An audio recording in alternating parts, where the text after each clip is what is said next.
In this section, we're going to talk about surfaces in space.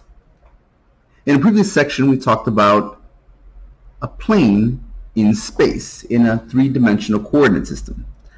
Just like we can have lines on a plane, but we also have curves on a plane, likewise, in space, we can have planes, or we can have things that are analogous to curves. The general term for those are surfaces. Now, we're going to have different kinds of surfaces here, so let's begin with a definition. We're going to begin with a very familiar surface and some variations on that familiar surface. Let's begin with a curve. Let's see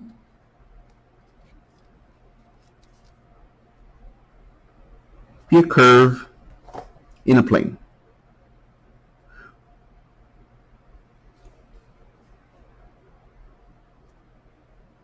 And let L be a line that is not parallel to that plane.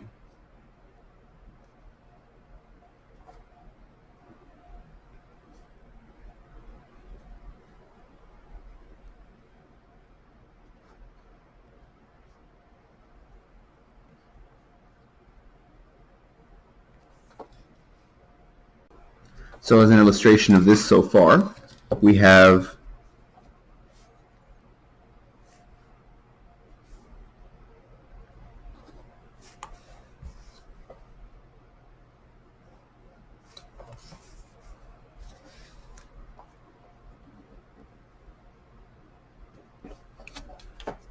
let's say we have this curve on, for example, the XY plane. Doesn't have to be the XY plane, but for the sake of this illustration, let's say it's a curve on the XY plane. Okay, say that right there. There's a curve. It doesn't have to close all the way in on itself, but it could. It could be a full circle, or it could just be a little arc like that, or something a little more squiggly, whatever, just a curve. Now we have a line L that's not parallel to the plane. So not on the XY plane, nor is it on a plane parallel to the XY plane. Okay, so well, since it's not parallel, that means it will cross the XY plane eventually. Right? So here I could say this is L right here.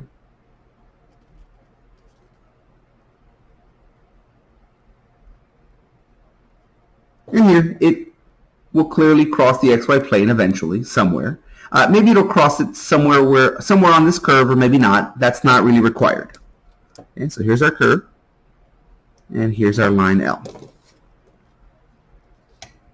Then the set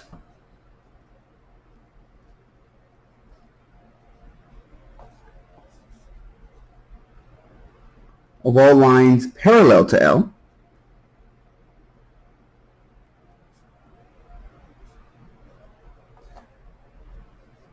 which intersect, which cross through the curve C, form what's called a cylinder.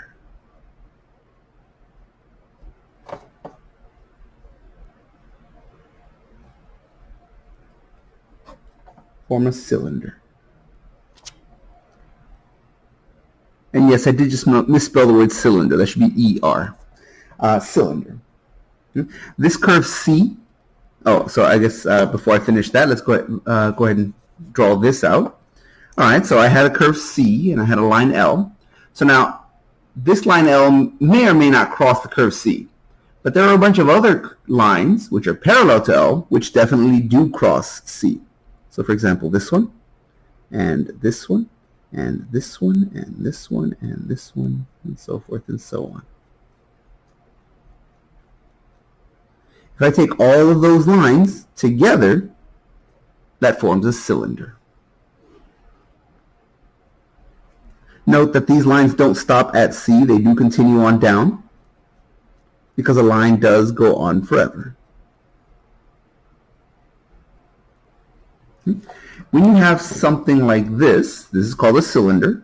C is the curve that generates the cylinder, more simply the generating curve. C is the generating curve. And these lines that are parallel to L are called the rulings of the cylinder.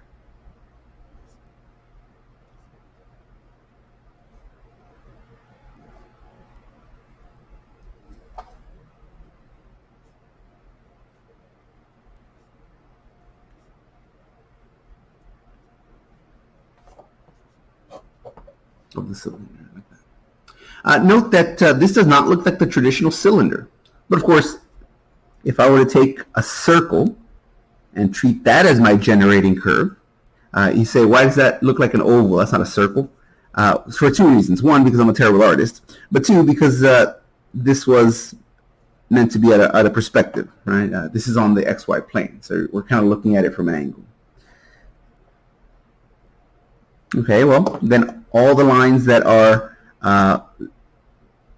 coming straight up and down, like this, those would form the traditional cylinder, the one that we're used to, the one that looks like a soda can or something. Right? The lines that form the wall of the cylinder, those are the rulings. Note that the cylinder is only defined as the rulings themselves, nothing inside. So here the cylinder is meant to be perfectly hollow. There's nothing inside of it. It's only the outer shell.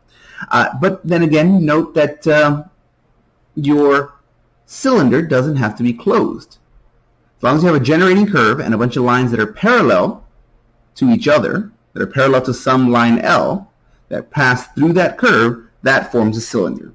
So for example, one example of a cylinder could just be something like this. There we go. There's that sort of small arc, and I can extend lines away from that, up and down through that arc, and that forms this sort of taco shell. Let's say taco shell. I like taco shells. At the time of recording this, it's almost lunchtime. So here, that's what this is.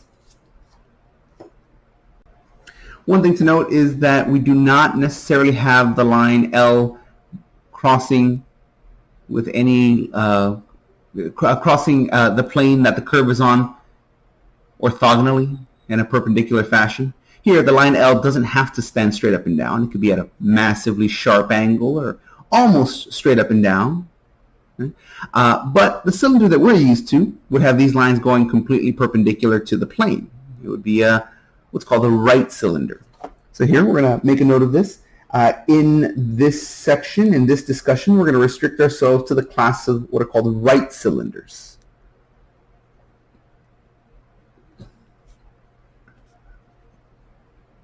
In this course,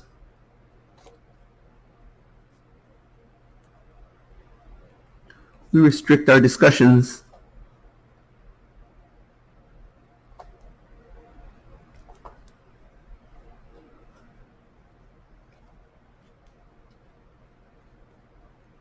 to the class of right cylinders.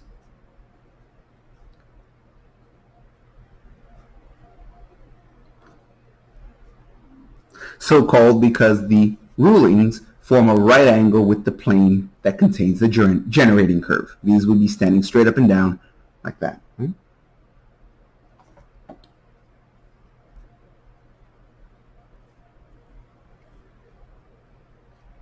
Where the rulings are perpendicular at a right angle, orthogonal, however you want to say that,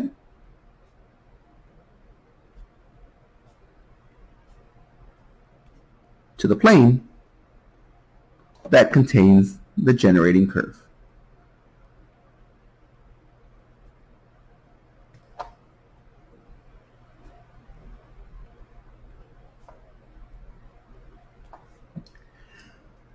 Whenever you have an equation that gives a cylinder, when you graph it, it's really pretty obvious.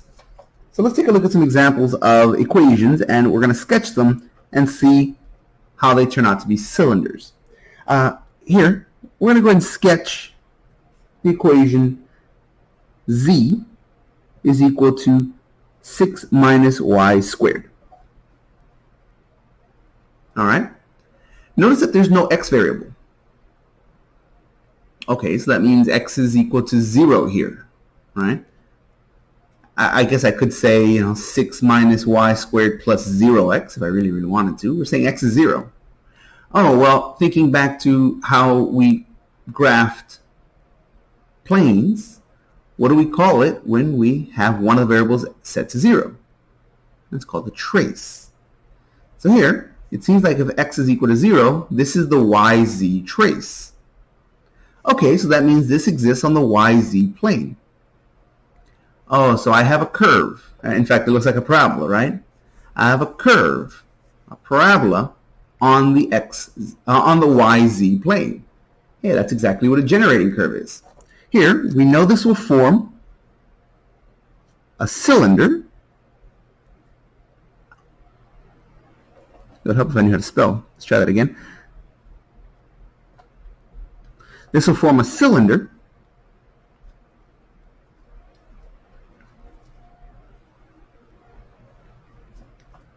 with the generating curve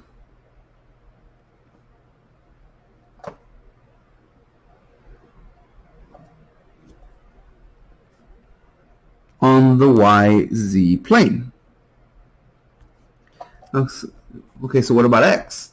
Well, if Y and Z contain the generating curve, then that means that the rulings must be parallel to the x-axis, because that would be the direction that is perpendicular, and here we're talking only about right cylinders, that would be perpendicular to the YZ plane, and that would be the x-axis. So here the rulings are all parallel to the x-axis. So let's go ahead and graph this. Whenever you graph a cylinder, you're probably best off just graphing the generating curve first. Here, if you're not comfortable graphing in 3 dimensions, start by graphing that in just 2 dimensions. Here, off to the side, that's z is a function of y. Okay, so there's our z-axis and there's our y-axis. Like that. And then here you'd have z equals 6 minus y squared. Okay, well, let's see, y squared.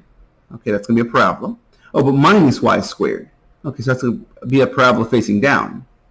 Then I have 6 minus y squared. In other words, minus y squared plus 6. Okay, so it's a downward facing parabola that's been lifted up 1, 2, 3, 4, 5, 6 steps. Oh, so something like that. So this would be the graph on just the YZ plane. But that's my generating curve. So if I now extend this into 3 dimensions,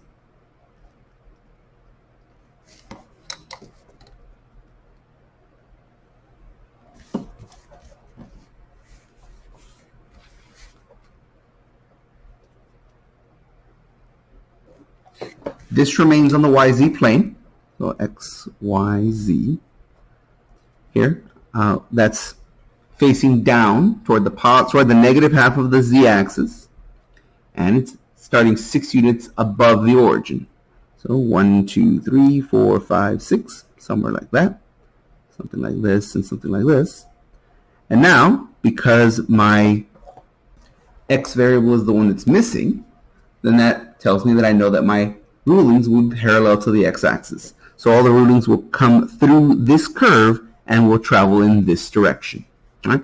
A simple way to do this without having to draw out a bunch of lines and risk just having a mess all over the place, this curve right here will propagate this way and that way. So what I usually do is I'll draw a single ruling. I'll draw a single ruling that is, I know it's going to be parallel to this one, so something like that. Okay. And then I know that's going to propagate itself further back that way, so I'll just draw another copy of that back there. And I know this will propagate itself this way, so I'll draw another copy of this over here.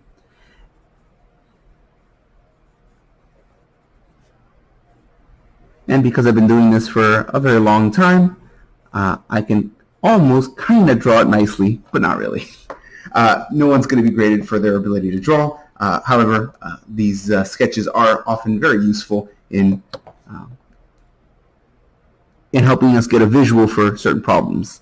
So it's a good idea to be able to make at least a rudimentary sketch, because really these do help a lot to gain intuition on some problems. Some otherwise very inaccessible problems are made a lot more accessible if you can visualize them.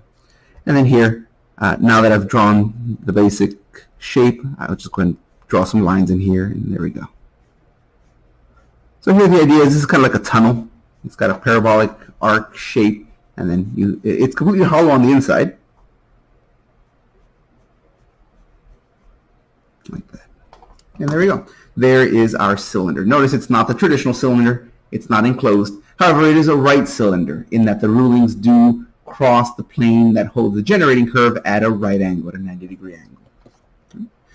Here, I suggest you give this a try. Go ahead and sketch the following.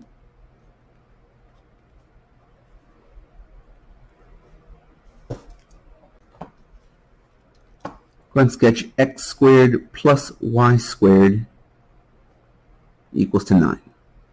Okay.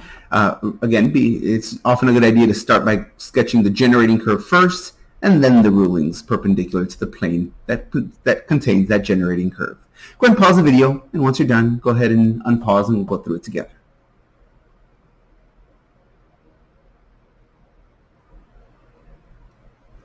All right, so here's my equation of my generating curve. I note that I'm missing the variable z, which means that my rulings will be parallel to the z-axis. They'll be going straight up and down. Okay, so this will live on the xy plane. Here you may recognize this as the equation of a circle with radius 3.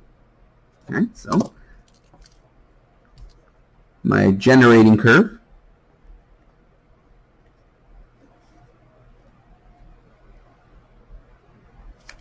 is a circle of radius 3.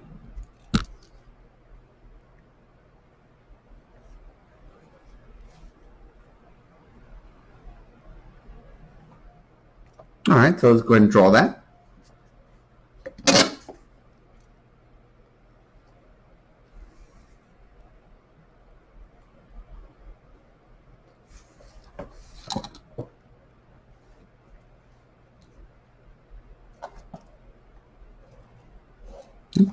Once again, this generating curve is on the xy plane, so it's down here on the on this plane here.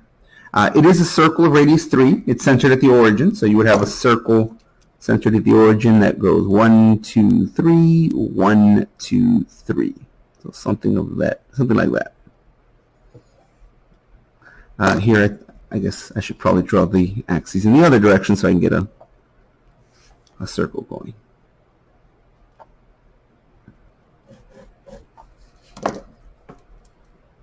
One, two, three. And 1, 2,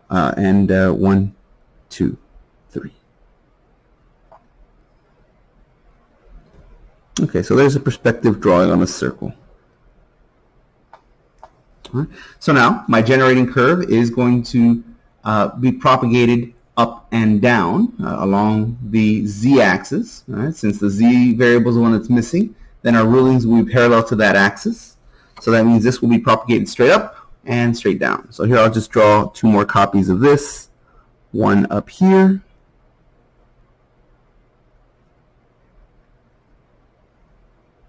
And one down here. And remember, rulings are lines. They do extend forever in both directions. So you end up with something like this. And if I had the time, and if I took the time to do so, I could draw it a little bit better. But, well, I think you get the idea. So here we get these and connect, and connect, and connect. Like that. And so this forms the traditional cylinder, the one that you probably first saw in grade school. Right? Do keep in mind this is not the solid. It is only the outer skin, the soda can, the tube. It's a hollow tube.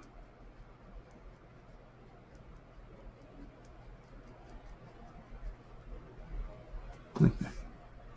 Okay. There we go. Now, cylinders are one example that we'll see for various concepts throughout this course, largely because of how simple they are. They're not terribly difficult to draw, albeit maybe they're difficult for me to draw, but, well, everything's difficult for me to draw.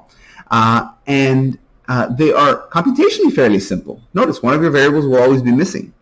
However, sometimes that will not serve our purpose. Sometimes we'll need something that's not so simple, either graphically or computationally here, or algebraically here.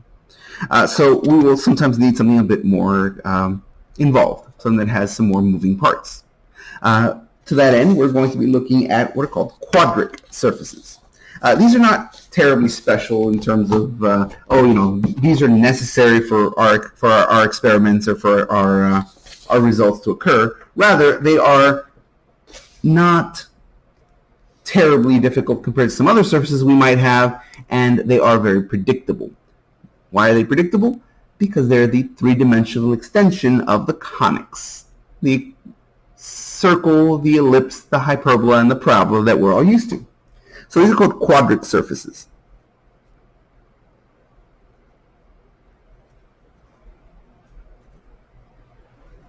And quadric surfaces are of the form ax squared. Oh, so you might already start to recognize that, ax squared plus bx plus c, something like that. Well, yeah, but these are going to be more complicated. Because remember, this is in 3 dimensions. So we're going to have ax squared plus by squared plus cz squared. So you have a quadratic in 3 variables. Plus dxy plus exz plus fyz. Here you can have 2 of the variables at a time. Either the x, the y, the x, the z, or the y and the z. Plus gx plus hy plus iz plus a constant is equal to 0. This is the most general... Oh, I missed an A here, didn't I? There we go. The most general form of a quadric surface is QUADRIC.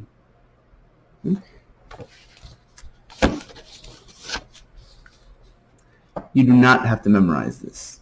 It's sufficient to know that you have a quadratic in 3 variables. That will give you a quadric surface.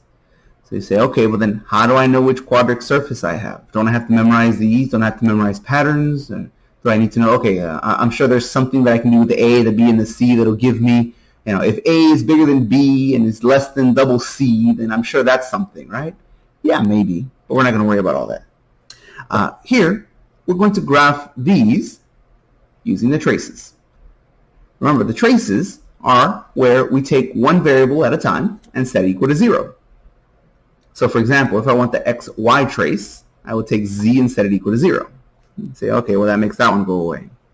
Well, more than that, it would make this one go away too, because that's got a z in it. And it would make this one go away because it's got a z in it. And it would make this one go away because it's got a z in it. You might ask, how many pins do you have? About 25 currently on my desk. So, notice once we cover up all of the terms that have that particular variable, what's left? Well, this is just a regular quadratic in the plane. This is called a conic, right? Depending on what A and B are, this might be a circle, an ellipse, a parabola, or a hyperbola. Oh, so I don't have to memorize new stuff. I already know how to graph those. And then to graph the xz trace, well, again, I would go through and anything that's got a y in it would be set to 0. And what's left is also a conic. So here, we don't have to memorize anything new. It's simply 3 traces, the xy trace, the xz trace, and the yz trace, which can then be connected to form a 3-dimensional object. The different objects that we might get, or that we will get, have some names. There's what's called the ellipsoid. And the ellipsoid is, well, that's what it sounds like. It's an ellipse in every direction. It's kind of like a 3D version of an ellipse.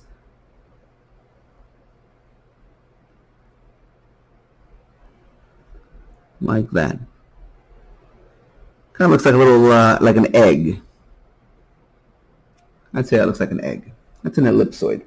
You have the hyperboloid of one sheet.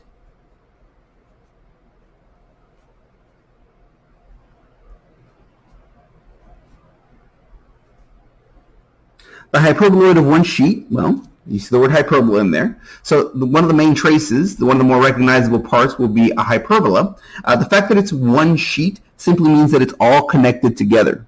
So like this, here's a hyperbola. There will be a hyperbola in another direction. And then everything will be connected together as a single sheet, as a single object like this. This will look, kind of looks like a flower pot, where it kind of gets narrow in the middle because, well, it's how to look pretty, right? And then here you got a big open hole on the top, the flowers go in there. And here's the base where make sure your flowers don't tip over. That's a hyperboloid of one sheet. That's different from the hyperboloid of two sheets, which also begins with hyperbolas as its traces, but then when connected, you'll notice separates into two parts. So the hyperboloid of two sheets. So that would look something like, here's a hyperbola. Here's another hyperbola that happens to be facing in the same direction. Over here we saw that these were facing sort of opposite of each other, this way versus this way. And here, if you connect, you end up with, you have hyperbolas, but when you connect, they end up with two different portions to it, separated. So hence one sheet. You could, if you imagine these lines right here were like a wire skeleton, a wire support for a physical object, you could wrap all these with a single sheet, but here you need two sheets of fabric or rubber to cover those up. Another object that we can get out of some equation that looks like this would be the elliptical cone.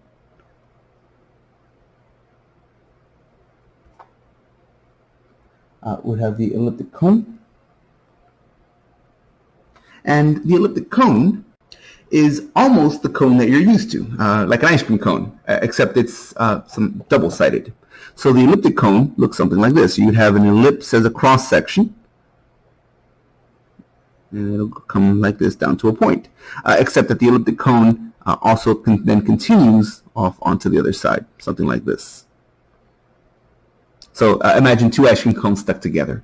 Here these cones do not end. In fact, none of these end. These do keep going up forever. These keep going down forever. All of this propagates on forever. So infinite ice cream. Something like that, yeah? Another one we might get is the elliptic paraboloid.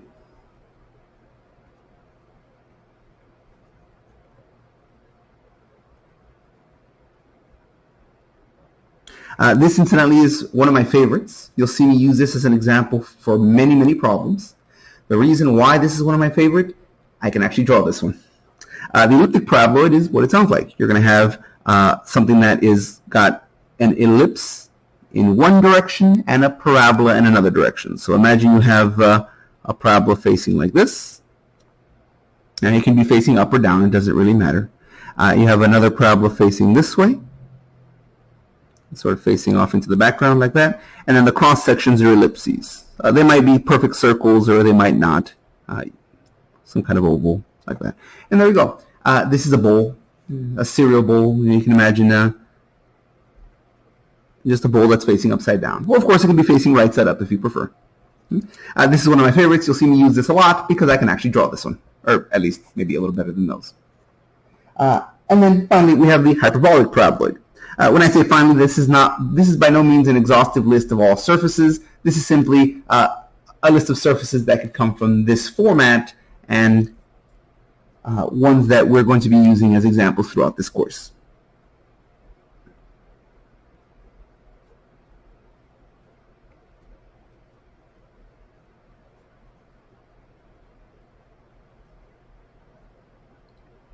The hyperbolic paraboloid is a lot like the elliptical paraboloid, except that instead of having parabolas and then an elliptical cross-section, you'd have parabolas and a hyperbolic cross-section. So something like this, where you would have hyperbolas in one direction, like that, but then those would get connected with a parabola, like this, and a parabola like this. This one is one of the more challenging ones to draw, at least freehand.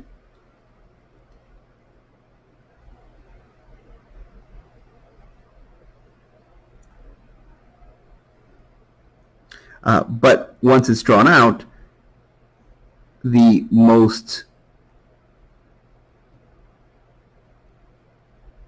the most common example of something like this starts to become a little more apparent. It's the shape of a saddle. If you've ever seen someone riding a horse, or if you've ever done any horse riding yourself, this is the shape of a saddle. It comes down this way, it comes down this way, and it comes across this way, bent in. So this would be the shape of a saddle. We'll occasionally see something like this as well. In fact, this is a very good example for when we start talking about directional derivatives. We'll see this one used more often, and I promise I'll work on my drawings to try to make it a little better by then. Although it's been years, but maybe a few more weeks will get me there, yeah? Now here, these are simply names, and the names themselves are fairly telling. Ellipsoid, oh, a bunch of ellipses. Hyperboloid, okay, hyperbolas. Of one sheet, oh, that's the part where you have hyperbolas and everything's connected. Hyperbolas of two sheet, oh, that's the part where you have hyperbolas and it's two parts. Elliptic cone, oh yeah, cones, like an ice cream cone. The only thing you have to remember is it's kind of like a double cone. Elliptic paraboloid, okay, so parabolas and ellipses. Okay, it's the bowl shape. Hyperbolic paraboloid, difficult to say, difficult to draw. That's the saddle shape. But of course, we don't have to memorize all of these. We can simply draw the traces and connect. When you do that, you'll start to notice these patterns happen anyway. So let's take a look at some examples. All right, let me go ahead and sketch the following.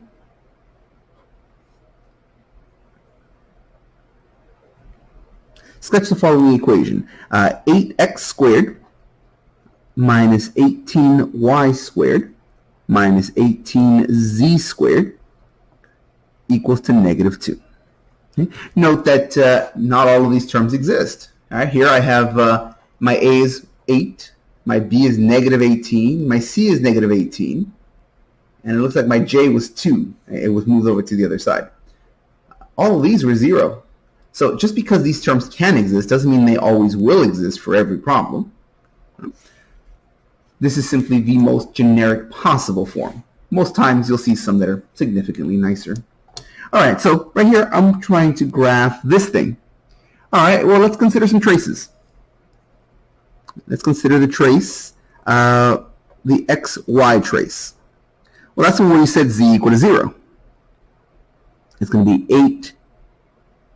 8x squared minus 18y squared.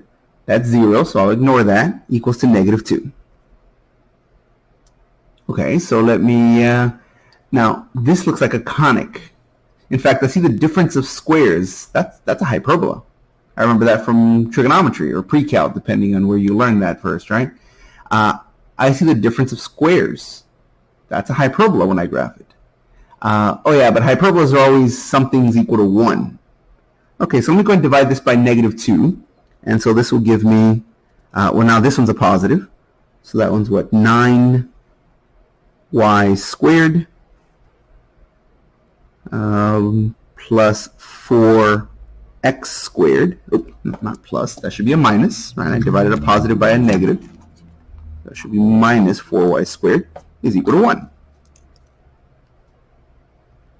Okay. One thing to remember about hyperbolas, they usually look like this.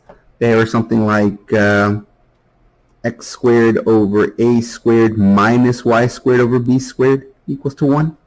Here we have times, not divided by. Oh, that's fine. We can always multiply by something by dividing by its reciprocal. So here you can even write this as y squared over, this is 1/3 squared.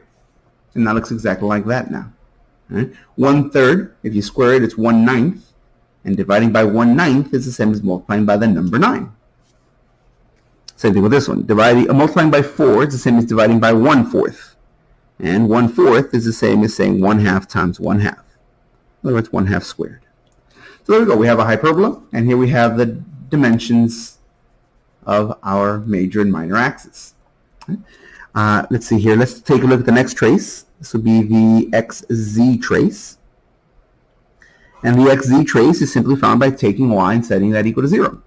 So that'll be 8x squared. That's gone. Minus 18z squared is equal to negative 2. And same thought. Divide this by negative 1. We want to make that. This is a hyperbola. It's almost exactly the same as before. So let's write that as 9z squared minus 4x squared equals 1. Here you can divide that by -2 on both sides. Here I put the positive one first after I divided.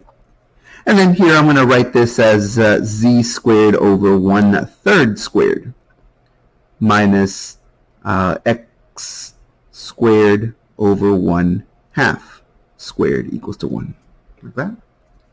And then we have one last trace. We have the yz trace left.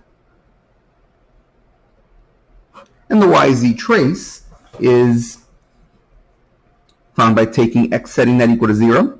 That'll give us minus 18y squared minus 18z squared equals to -2.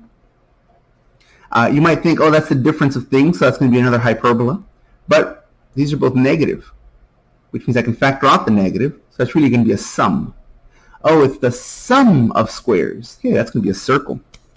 So here, I can go ahead and divide out by -18 on both sides. This will give me y squared plus z squared. I divided by the negative. Everything's positive now. Dividing by 18 makes the 18 go away. And if I divide over here by -18, the two negatives divide out. 2 over 18 is the same as 1 over 9. Just like that. Which, of course, gives us a circle of radius 1/3. And there we go. So it turns out we're going to have, what, one circle and two hyperbolas. Okay, so it's going to be a hyperbolic something. Well, a circle is a kind of an ellipse, right? Oh, okay, so then we want something with a hyperbola in one direction and ellipses in another. So it looks like it's going to be a hyperboloid, all right? Either this one or this one. I see hyperbolas in both of these, and I see ellipses on both of these. All right, so let's go ahead and connect our traces and see what we get.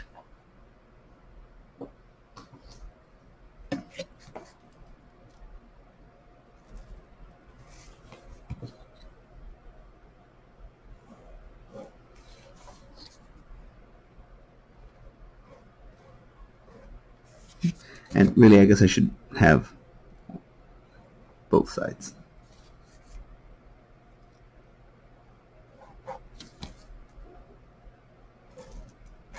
All right, so here we go. The xy trace, that's going to be a hyperbola. In this hyperbola, when x is equal to 0, notice that y is equal to either 1/3 or -1/3. All right, 1/3 squared over 1/3 squared is equal to 1. -1/3 squared over 1/3 squared is also equal to 1. So it looks like if x is equal to 0, y is equal to either 1/3 or -1/3. So roughly here or here. Okay. If y is equal to 0, well, that can't happen because that'll be a negative, and so that could never equal to +1. Okay, so I have a hyperbola that's going to go in. It's going to touch here and here. It'll never touch here and here. Okay, so then it's got to travel in this direction, like this.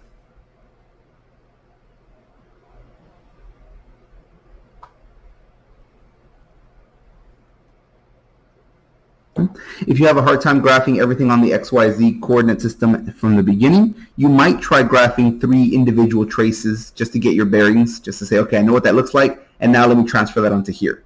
But if you can do it directly on here, that'll save you an extra minute or two. This one's the same thing. On the XZ trace, again, if x is equal to 0, z is equal to 1/3 or -1/3. Right? 1/3 squared over 1/3 squared is 1. Or -1/3 squared, well, the negative will go away, over 1/3 squared will also equal to 1. So if x is equal to 0, z would equal to 1/3. So maybe right about here, or -1/3. But notice, I can never have z equal to 0, because then that's got to be a negative, and so cannot equal to 1. So here, you'll never have z equal to 0. Which means you'll never touch the x-axis. Okay, so then you have a hyperbola that touches these points, but never the x-axis, so it's got to travel away from the axis like this, and away from the axis like this. And finally, here on the YZ trace, on the YZ plane, I have a circle of radius 1/3. Okay, so from the origin, I can go 1/3 in every direction, and I'm making a circle. All right, so here, that does appear to be a hyperboloid of one sheet. Here I notice that if I connect my dots here, I connect all of my hyperboloids together with a single ring, just like you would have right here. All of your hyperboloids together would connect with a single ring here in the middle. And then propagating out, your object would simply expand and bloom outwards in every direction like that.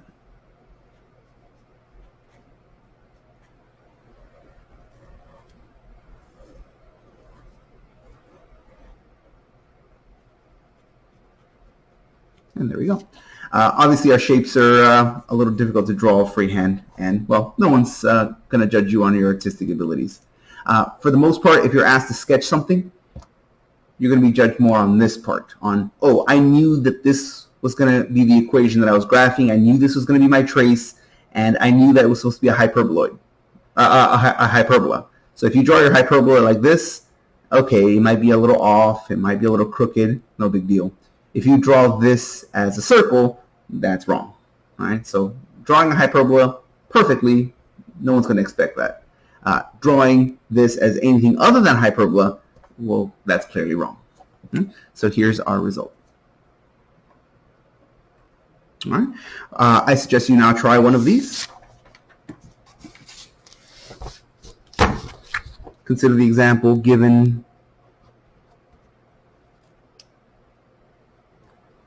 Let's see here, x, let's do x squared plus y squared minus 4z equals to 0. All right, go ahead and give that a try. Sketch the traces. If it helps, sketch the 3 traces on their own and then combine them together as a single image, or if you can go directly to the single image, that's fine. But you are looking for the traces. At the very least, algebraically, you're looking for the traces. If you then need to draw those separately, well, then by all means do that. So here you're going to sketch this one. Go ahead and pause the video, give yourself the time you need, and once you're done, go ahead and unpause and we'll go through it together.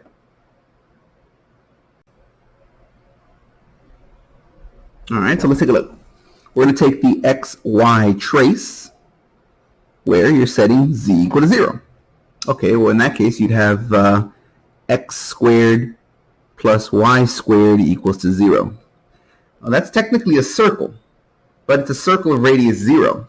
So really, this is just the point at the origin.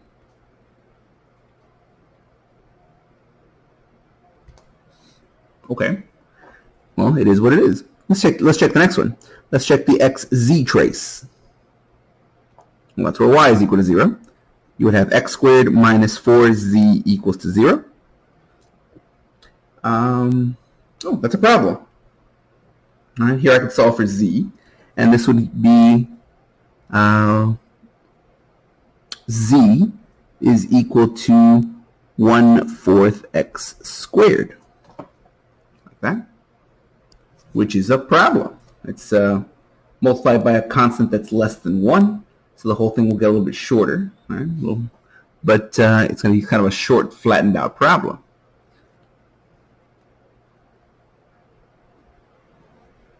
And then we can do the, which one's missing? The yz trace. And so that would be x is equal to 0, giving me y squared minus 4z equals to 0. And here that's the same pattern except a y instead of an x. So here you'd have z equals 1/4 y squared, which again is a parabola. Okay, I see parabolas in every direction. That's got to be a paraboloid. Incidentally, if you're wondering where am I getting these problems from, I'm just opening our textbook and looking at the exercise set, the homework problems, and I'm just picking some random ones from there. That's usually what I do whenever I say, okay, let's have you try an example. I figure you're going to be doing this as homework anyway. Might as well get started with it now, huh? So we can guide you through it. So here that's your 3 traces, which we can now put on a coordinate system.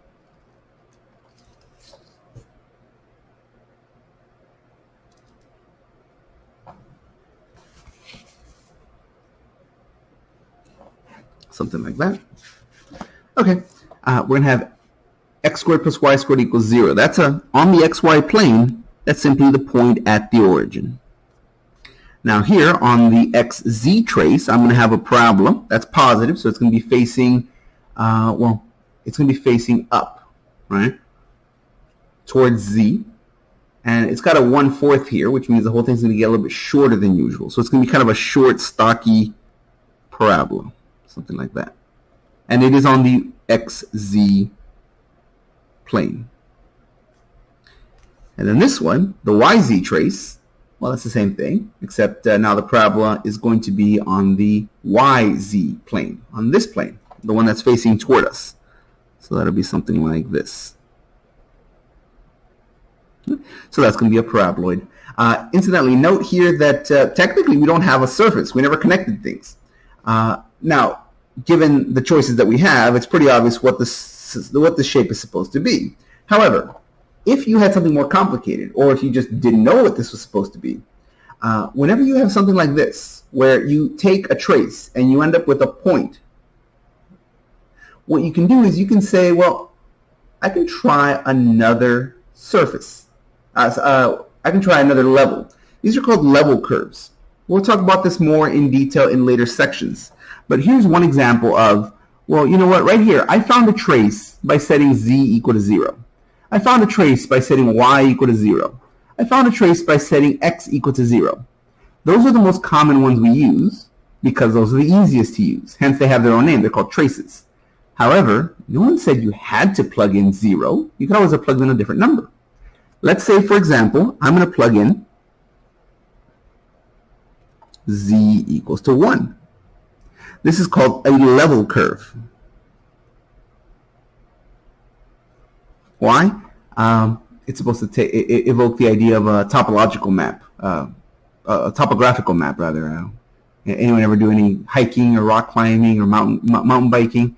You see those topological maps where you see here's the peak, and then here's the stuff around it, and each one has a different altitude, a different elevation, a different level. So here we're saying, okay, all of these are the places where you're at 1,300 feet above sea level.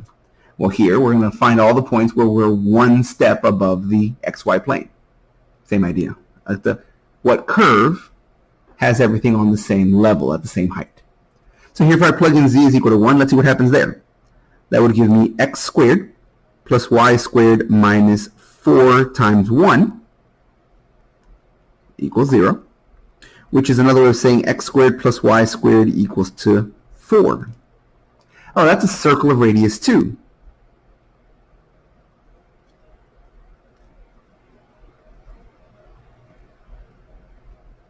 So that means that, okay, on the xy plane I have this point. But if I go up a little bit, if I go up to where z is equal to 1, if I take one step up, now I have a circle of radius 4. And when I connect these, sure enough, it is what I thought it was going to be. If I connect these with a circle, this does form that paraboloid. It forms the sort of bowl shape, facing up. Level curves, whenever you have a trace that either gives you nothing, as in, oh, this is not possible, I couldn't do this, or even if it does give you something, but it's a degenerate something, a single point, oftentimes you might move over a little and say, okay, I tried z equals 0, and that didn't help. Maybe if I try z equals 1, or 2, or 3. We'll talk about level curves with more detail in later sections where they become very useful right alongside the traces. But for now, this is an accurate sketch, or accurate enough for our purposes. Finally, the last kind of surface that we're going to be looking at brings back something from Cal 2. We're going to talk about surfaces of revolutions. Surfaces of revolution. You'll remember from Cal 2 that a surface of revolution begins with something on a plane. Say, for example, here's a curve. And I don't want the stuff underneath the curve. I just want the curve itself. Okay, now start to spin this. Start to revolve. Oh, okay, well then that'll form a some kind of solid. In this case, it'll form like a little ball, a little egg or something. Yeah, maybe even an elliptoid, something similar to that. All right, so here we're going to talk about surfaces of revolution. Now you might say, well, I already know what surfaces of revolution are from Cal 2. Well, that's true. But now we can have a different way of labeling them. Before we said, okay, consider the surface that is a solid revolution of whatever. But now we can simply give straight up an equation. Instead of saying, okay, take the following curve and revolve it around the following axis and consider that object, now we can just say, hey, look at this equation, and it'll say the same thing. So how do we know what the equation is for a surface of revolution? Well, it depends on two things. One, the object, the curve that was revolved, and two, the direction around which it was revolved. If you revolve something about the x-axis,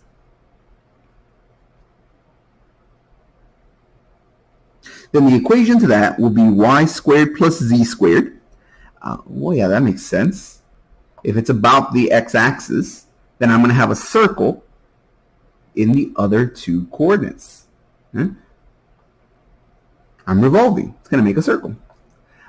Y squared plus z squared is equal to the distance that I've gone out in terms in the direction of the x-axis. Here, squared.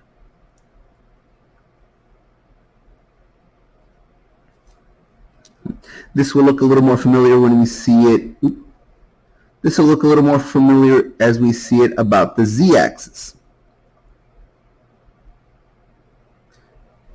If we revolve about the z-axis, well, then we're going to have a circle in the xy plane. So that's going to be x squared plus y squared, and that's going to equal to r squared.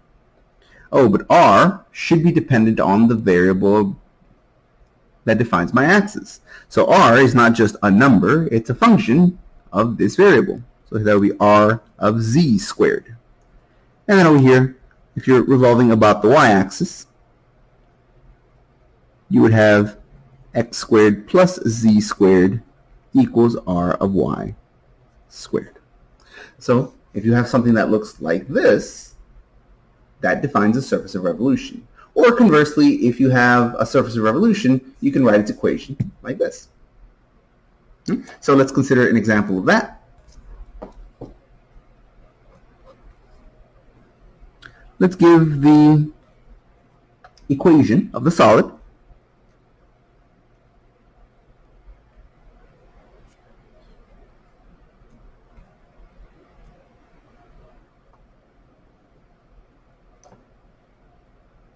Made by revolving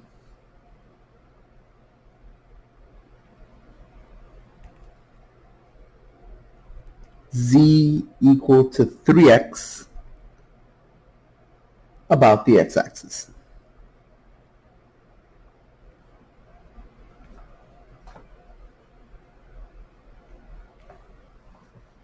Okay. All right. Revolving about the x-axis. Oh, it's going to look like this. Y squared plus z squared equals r of x squared. Okay, but what's my r of x? Well, it's a function that defines the curve, and that function will be in terms of x. Well, that was given to me. It's got to be 3x. So here, my equation will be y squared plus z squared, and that comes about because I'm revolving about the x-axis, equals to, this will come about because of the specific curve that I'm revolving. And that whole thing is squared. So my equation here would be, what, 9x squared. I can subtract my y squared this way, and I can subtract my z squared this way. And since I've subtracted everything away, that'll equal to 0. And there we are. There is the equation of the surface that we described. As a visual to that,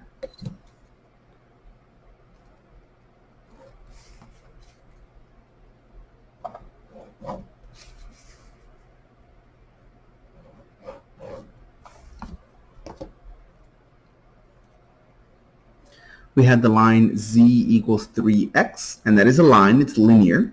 Here I'll graph this the simplest way possible. I'll just plug in a couple of points. When x is 0, z is 0. So this starts at the origin. When x is 1, z is 3. Okay, so when x is 1, z is 3. All right, so there's my line. Okay. And I'm going to revolve that about the x-axis. So here's the x-axis. It's going to revolve this way around it, which incidentally is going to form a cone.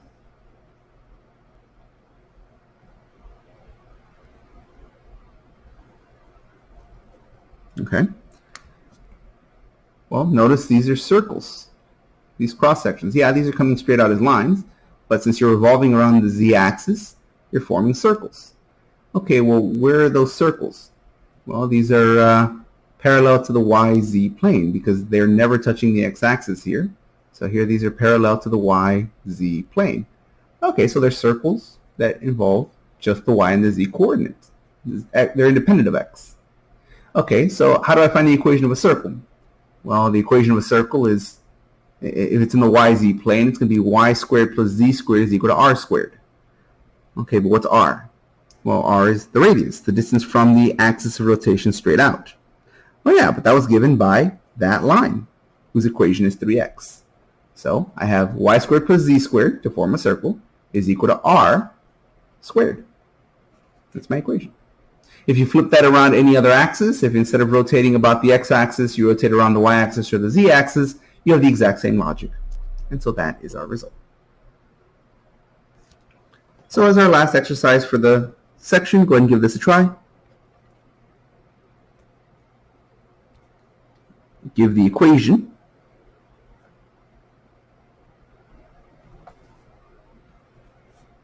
of the solid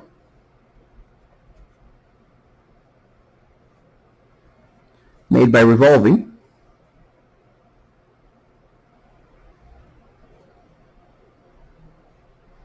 x times y equals to 1 about the y-axis. You don't need to draw this, just give me the equation. All right? Go ahead and pause the video, give yourself whatever time you need, and go ahead and unpause and we'll go through it together. All right, so here we go. We're revolving about the y-axis, so it's going to be x squared plus z squared equals, okay, x squared plus z squared equals. We're going to take our r, and that r has to be a function of y, and then we're going to square that. Okay, well here's our equation. You say, but that's not a function of y. Notice, if I have x, y equals 1, that's not a function of y. Oh, well, I can make it a function of y. Solve for x. All right, x equals, divide the y over to the other side. X equals 1 over y. Oh, but then x is a function of y. So here f of y equals 1 over y.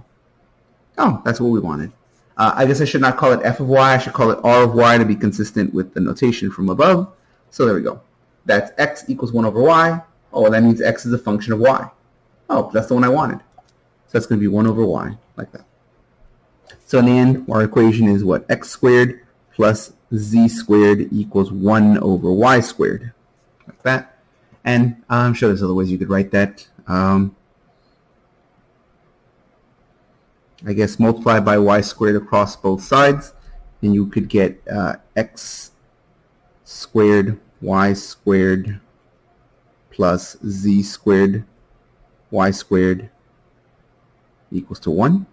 Or you could just subtract that over to the other side. You could say x squared minus 1 over y squared plus z squared equals to 0. Really, any of these are fine. So there's our results. So that brings us to the end of this topic. It brings us to the end of this section.